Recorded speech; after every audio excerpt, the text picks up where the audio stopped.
We wrap up a series today called Engage in Business Until I Return. It's based on the parable that Jesus tells about the nobleman who's going to leave to be crowned king. And he takes 3 of his faithful servants and gives them some resources and says just those words: engage in business until I return. And so the gist of the series is essentially the priority that Jesus gives to what we do as work. In other words, there's this assignment to say, I'm going to give you some resources, I'm going to give you something to do, a task to accomplish, and I want you to do that while I return. What you do with the working hours of your life, however you define work, whatever it is that you do that is work in any category, whether you're retired and so you have a different pace, whether you're parenting and raising littles, and that's the primary part of the work you do, whatever it may be. There's a significant dimension Jesus is exploring here that is often missed if you don't understand the weight of formation in Jesus' mind. And so, over the past few weeks, we've been tracing this simple thread. Jesus says our work is where our formation, a big part of our formation happens because it's where we spend most of our time. And so we talked about Jesus' invitation to walk in yoke with him. His yoke is how we carry that. And the world, as we spoke last week, that is coming is the reason it all matters. And so today, as we wrap up this series, I want to begin where the work begins. The normal everyday life that continues to meet us and shape us on any given day, whatever work is to you. It could be dishes in the sink, email in the inbox, kids needing attention, a conversation that you've been putting off, a decision waiting to be made. Monday morning, Tuesday morning, ordinary life. I mean, that's where the arc of this thing is going. That's what Jesus wants us to get, that it's a thing that happens in every ordinary day. And maybe that's why and where Jesus always intended this to land. I mentioned this a couple of weeks ago. Grant had sent me a quote. Near the end of his life, St. Francis of Assisi said this: "I have done what is mine. May Christ teach you what is yours." And so after 5 weeks of talking about work and yokes and rest and cities and the world that is coming, we're right back here to this bottom line understanding of what our role is, what's there to do for us in the here and now. The sentence is where the whole series has been heading. Because the goal of our apprenticeship to Jesus, our walking in the yoke with him, learning from him how to live our life as he would if he were us, is not to learn how to carry the world. It's how to learn to carry what is yours to carry, what is mine to carry, and release what isn't. Which brings us to the quiet problem most of us run into then, any given day, every single day, potentially, without realizing it. The problem is that we have the tendency to carry too much. And so some of this, I'm just weaving together what we've been saying to some degree. So we spoke about most of us are tired. Most of us are tired. But it's generally not because we have too much to do, but because we try to carry things that were never ours to carry. Outcomes, other people's reactions to us or to what we've said or to our work or to how they see us, the future. I mean, it's why a constant barrage of news feels so overwhelming, right? Because there's so much that's falling apart. And the solution isn't to bury our heads in the sand, it's knowing what's yours, what's mine to carry, and to let go of the rest. But we keep thinking that they're ours to carry because essentially we wrestle with, we've confused faithfulness and control. And it's a way of understanding it, believing that being responsible means that making sure everything turns out just right. But as St. Francis reminded us, and Dallas Willard comes along later and paraphrased, he says this: life in the kingdom is learning to do what is yours to do and abandon the outcome to God. That's his language for the same thing. Release it, not just sort of let it go. Abandon it to God, the one who can and wants to carry what is not yours to carry. And so it sounds rather basic, right? To try and actually do that is a whole different story. Because you discover that agreeing with it and being able to actually do it are two very different things. Because control feels like responsibility, like I'm responsible. And letting go feels kind of reckless. sometimes. And so I want to make today, as much as I can, down to earth as possible, because it can sound vague, and I want us to have something to hang on to. It feels vague until we see how it shows up on a Tuesday midday, where most of us live. So here's what confusing faithfulness and control can actually look like in the places that we work. For example, if you work a job, whether that's hourly, salary, professional, many of you do, not everybody. Think of it this way: faithfulness says, I will do my work with excellence, integrity, and presence. That's mine to do. Control says, I need this to go well, or I'm not okay. Which changes then the whole approach to what you bring to the table. It shows up like obsessing over emails after hours, replaying conversations in your head at night, feeling responsible for how everyone perceives you, anxiety over the possibility of failure of that one project or not being able to close that sale. It shows up as taking it personally when things don't go as planned. At that point, you see, you're no longer doing your job, you're trying to manage outcomes.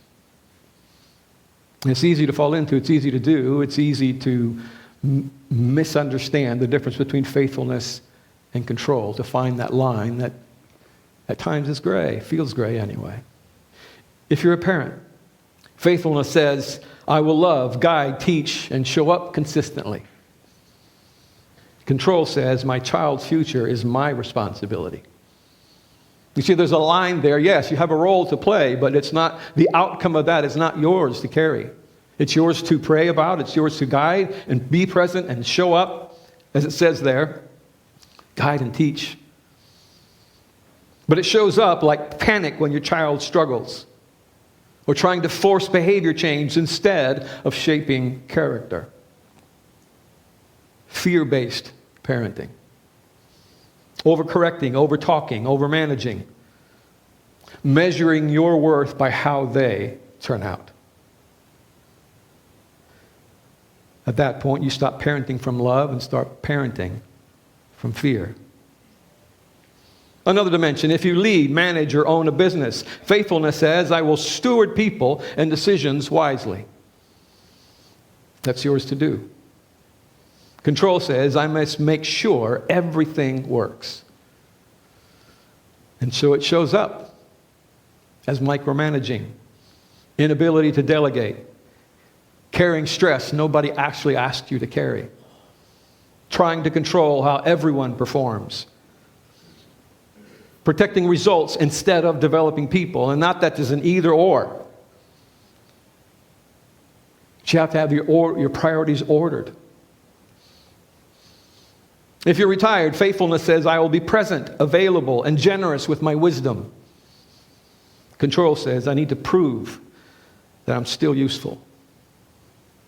Because I'm not there yet, but I have plenty of friends that are, and not that we have long conversations, but from time to time, I'll get the sense that sort of what they're coming from, or feel like, is that now that they have no work to do, that they feel unseen, unheard. They don't have a place to which they can give of the passion for life, or whatever they bring to the table that's still theirs. Their engagement as a contributing member of society, or in a work-driven culture, society has shifted. And so it changes what's yours to do. It shows up like over-inserting yourselves into others' decisions, giving advice no one's asking for, feeling anxious about being irrelevant, trying to manage younger generations instead of blessing them.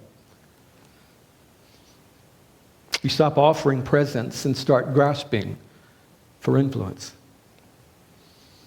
If you volunteer or serve, faithfulness says, I will show up humbly and serve well. Control says, I need this to go right. It's similarly to retired folks. It feels as one is, it's coming from internalized stories, potentially, where I feel or are treated as being less valuable in a money-driven, success defined by money kind of culture. It's easy to get there. If your story, if the culture continues to tell you, work hard and produce, and you're not doing it the way most people do. So you have to redefine what success is and what it is that feeds your ego, and understand how it shows up. It shows up like frustration when others don't do it your way. Quiet resentment when you're unrecognized. Trying to make ministry work for God. Measuring success by visible results. And so you easily, naturally fall into you stop serving from love and start serving from anxiety. You catching this difference between faithfulness and control, because the lines sometimes are so subtle, and yet it makes such a huge difference. Whatever those roles of work are for you and the time that we spend in them. In every one of those places, nothing is wrong with the responsibility. The problem is the weight we add to it. The part where we quietly decide, this is up to me. And it's natural. It comes easy in the culture air that we breathe and live by. And so that is exactly the place Jesus addresses in the garden. It's there Jesus shows us what it looks like to live perfectly faithful without trying to control the outcome. And I alluded to this a couple of weeks ago. So picture this, if you would, in your mind. Jesus in the garden, and think for a second what the stakes are as he prays to the Father, and what he's actually trusting in this prayer, and what that means. It's Gethsemane, and it's dark. The olive trees are there. Friends falling asleep just a few feet away. And Jesus is not calm here. This isn't serene Jesus. You know, the one with the white gown and the blue, sash. The gospel writers tell us he's distressed, troubled, sweating like drops of blood. There's actually a word for that. It's a medical condition called hematidrosis. It's in which, under overwhelming stress, a person can literally sweat blood. Which tells us two things. One, his humanity was complete. He was fully human. He felt what he was facing. And yet, even in the depth of that real physical and emotional anguish, he chooses obedience and trust. Even when his body was under real, genuine, life-threatening stress. This is a man standing at the edge of something he fully understands. This isn't sort of Jesus plays the God card and doesn't feel what we would feel. Jesus is feeling all the anxiety a human being can feel, knowing what's coming if the Father has it for his will and Jesus yields to it. So try to see for just a moment through his eyes. He knows what's coming. Betrayal, false accusations, public humiliation, torture, the most brutal death the Romans could imagine. And maybe even heavier than that, he knows what it'll look like. It will look like God didn't come through. It'll look like the kingdom that he's been teaching and preaching and inviting people into isn't actually real. It will look like everything he's given his life to just collapsed. Like every other Messiah wannabe before him and after him. And that's what makes his prayer so staggering, I think. Father, if it's possible, if there's any way, if there's a plan B, C, D, or E, whatever, not my will be done, but yours. Let this cup pass from me. And that's not resignation, as in, I guess I probably should. That's trust. It's just trust. And what he's entrusting to the Father in that moment is enormous. He's entrusting his life, his reputation, his mission, his friends, the future of the movement of the people of the way, the entire outcome of God's plan to restore the world. So what he's saying in the not my will but yours be done is essentially, I will do what is mine to do. The answer is yes. And I will trust you with what happens next. He's trusting that the Father sees what he can't see. That the Father holds what he cannot and is not supposed to hold. That the Father will bring life out of what is clearly death. That obedience is enough. And on the flip side, imagine for a moment, just for a moment if you would, what if he hadn't? What if he hadn't? Imagine if Jesus said, Father, I'd love to do that. I really want to, but it's just too much. I don't know that I can face this. I don't think I can go through this. Imagine if he insisted on controlling the outcome, calling 10,000 angels, escaping, protecting himself, forcing the situation. So the cross doesn't happen, which means the resurrection never happens. And the world never changes. Because the salvation of the world hinged in that moment on one man, willing to trust the Father with the outcome. And that's the pattern. That's the yoke. That's the life Jesus invites us into. Not because our Thursday morning is as overwhelming as Gethsemane, but because the posture is the same. 9 words. Do what is yours. Trust God with what isn't. That's the posture. And that is where freedom begins. So again, to try and be specific, here's what that looks like. Here's what is yours can look like. What is yours is the next conversation, the next task at hand, the person in front of you. Because we're always called to love our neighbor, right? Those in proximity. What is yours is that. The tone of your voice, the faithfulness of this moment that I'm in, the love that you bring. What is not yours is how it turns out, how they respond. The future, whether it works or not. The big picture, not ours. And that's for Jesus to carry in the yoke. That's on him. This is the yoke in real time. This is what it means to walk yoked to Jesus, to take the next step, to stay present, to do what is yours to do. To stop trying to look further down the road you're plowing to see where it's taking you. And how fast you can get there and how much you can get done if you just work hard enough.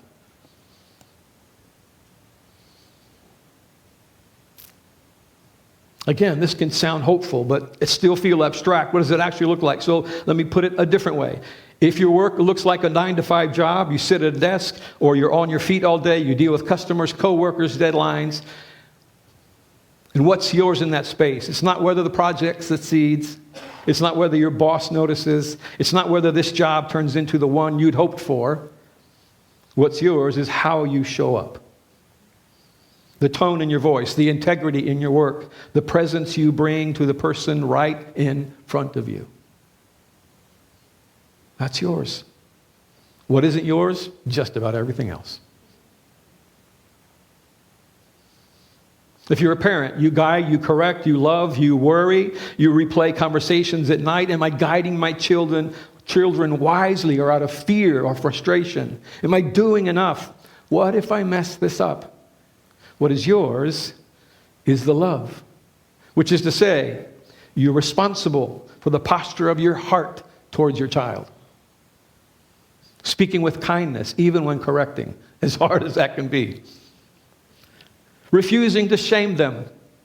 Choosing patience, even when you're tired. Letting your child know they are loved just as they are. Love is about how you show up, not how they respond. You control love. You do not control whether they receive it well. What's yours is the boundaries, meaning you are responsible for shaping the environment they grow up in. Saying no when no is needed, setting limits that protect their formation, not just their feelings. Holding the line consistently, teaching consequences calmly. Boundaries are faithfulness to your role if you're a parent. They're not about forcing behavior. You control the boundary and how it's communicated and enforced. You do not control how they react to it. What's yours is presence. You're responsible for being emotionally and physically available, listening, paying attention, being there when it matters, not pulling away or overreacting when it's hard. Presence as an expression of love is about showing up. Again, you control showing up. You do not control what they do with your presence. These are the things that are yours to do. What isn't yours is how they turn out. Again, that's the outcome God carries. It's on His shoulders. The yoke on His side is to continue to be with them as they go when they're out of your sight, when they're out of your home, to continue to urge them, to lead them, to prompt them, to invite them into the wisdom, to the love, to the belonging that you've created in their growing up years. If you lead people, run a business, manage a team, you make decisions that affect lives, you feel the weight of it. That's part of the job. And what's yours is the care, the fairness, the wisdom, the courage to do what is right. That's yours to do. What's not yours is attempting to control every outcome or managing everyone's perception. You have some say, you have some obviously responsibility to understand and craft that, but it's not yours to control and force the outcome. If you're retired, you may wake up without a job life, but not without purpose. You still carry presence, wisdom, time, attention. What's yours is the people God puts in your path. What isn't yours is trying to make sure that others recognize you. They recognize your contribution, your ability to produce. Not yours. If you volunteer, serving in some other ways, what's yours is faithfulness, humility, showing up, doing your best to fulfill the task you've committed to. What's not yours is to make sure that it works. You bring your best to the table and abandon the outcome to God.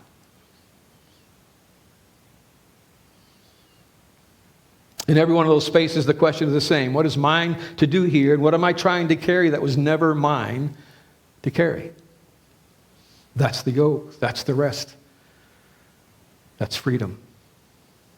And as you walk in that yoke, holding in mind where the arc of human history culminates, as we spoke last week, remember, this is rehearsal for reigning with Jesus. Restored stewardship and servant king leadership under Christ, reflecting God's original intention that humans rule His world under Him. Genesis 1 and 2 now experienced again, but amplified. Revelation 21 and 22. Because people who can do what is theirs and release the rest, like the servants in the parable, are the kind of people who can be trusted with cities. And the whole talk on that, we're talking not just about real estate, we're talking about the ruling of people, the governing of people, the managing of people, for the flourishing of all. And here's why this matters more than we tend to realize. For many, there's often this quiet but biblically inaccurate assumption about death that goes something like this. When I die and go to heaven, I'll finally be different. Think about that. Meaning, when I get to heaven, when I leave this earth, when I step into the presence of Jesus, I'll finally be more patient, more loving, less anxious, less defensive, less controlling, more like Jesus.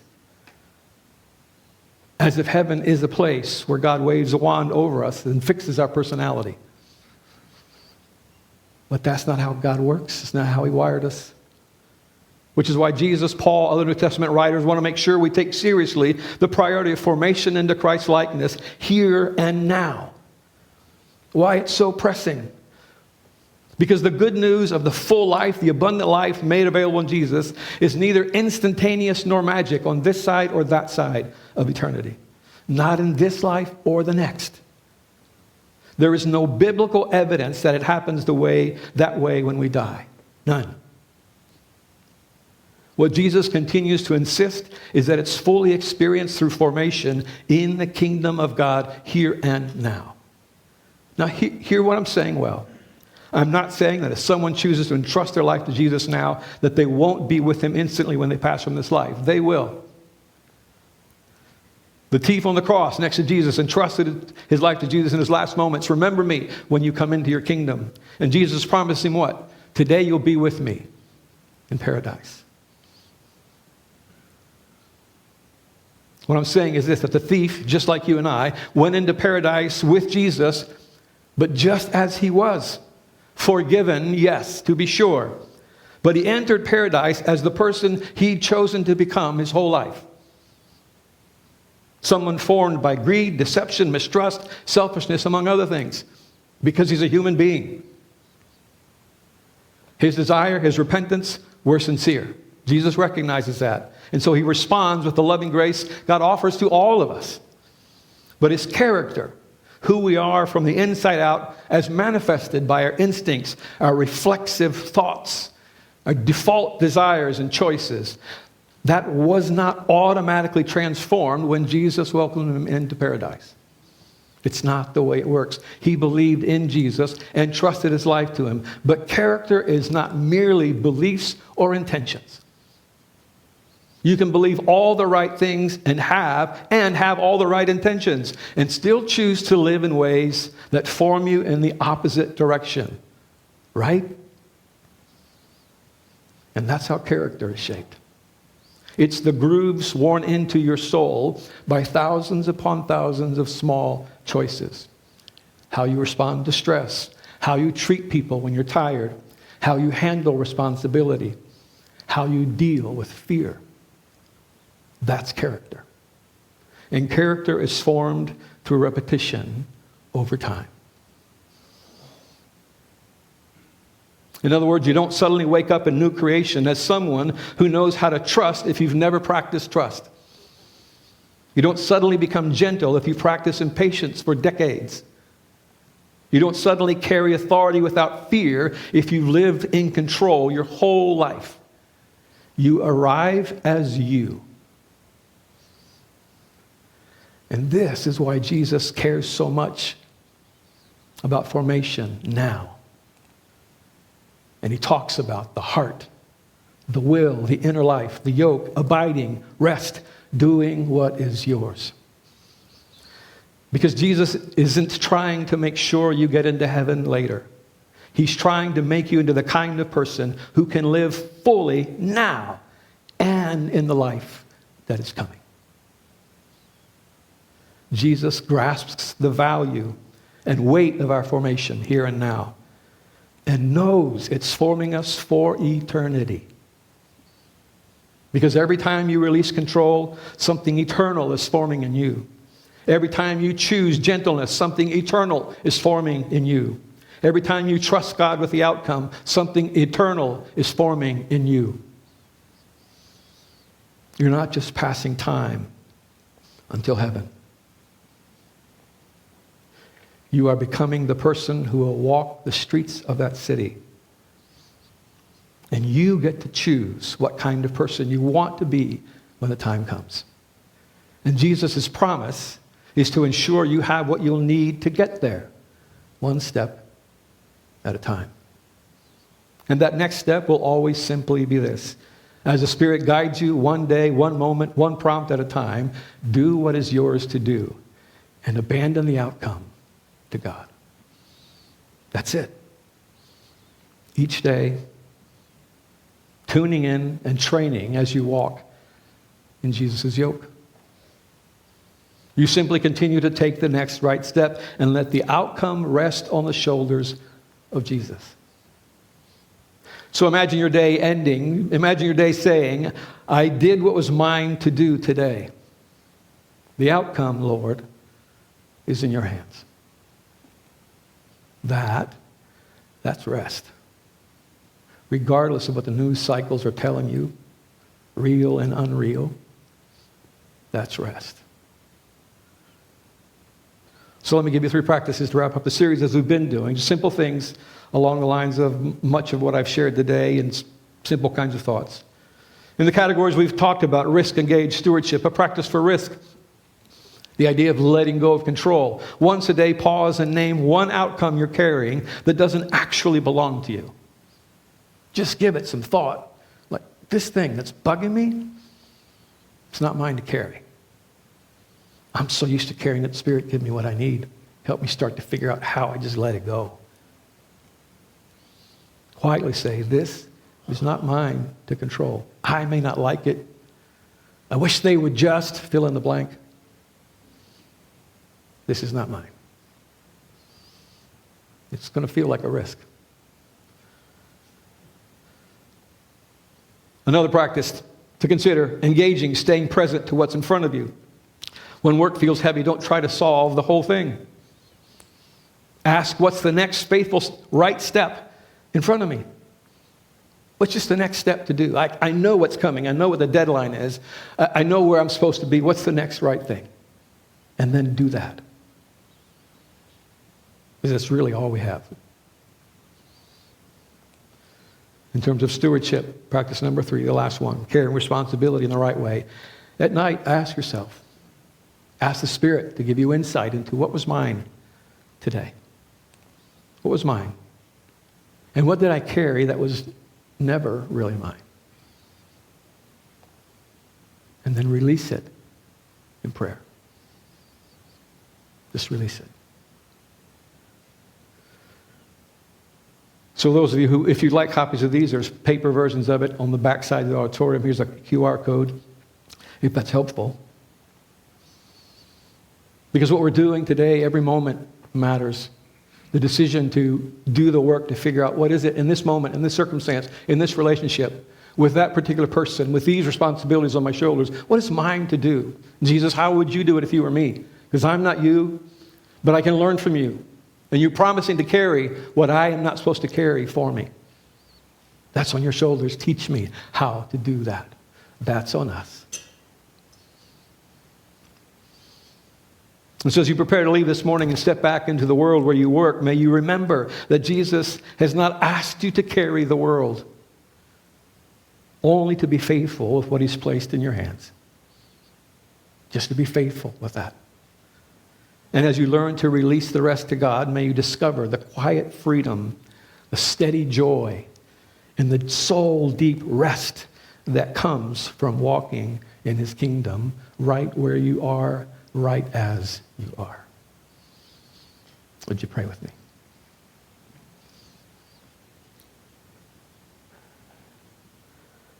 Father, we pause acknowledging it sounds a whole lot easier than it is. Help us feel the weight of it. And as we leave this place, as we step into our workplaces in whatever category that is, that we would tune into, be sensitive to the Spirit trying to guide us wisely into that simple idea. What here and now, what's happening in front of me, the decision, the meeting I'm about to walk into as the grandkids show up, what's mine to do? Knowing that you handle the rest, you'll carry it, and you'll give the grace, the strength, the wisdom for what I need to do with what's mine here and now. That's your job. Our job is simply just to say, what's mine to do? It's a yes, if you'll show me. Thank you for that faithfulness. Thank you for that trust in us. It's overwhelming when we think about it, but so freeing. We're just so wired and inundated by a world that says, take control. Get what's yours while you can.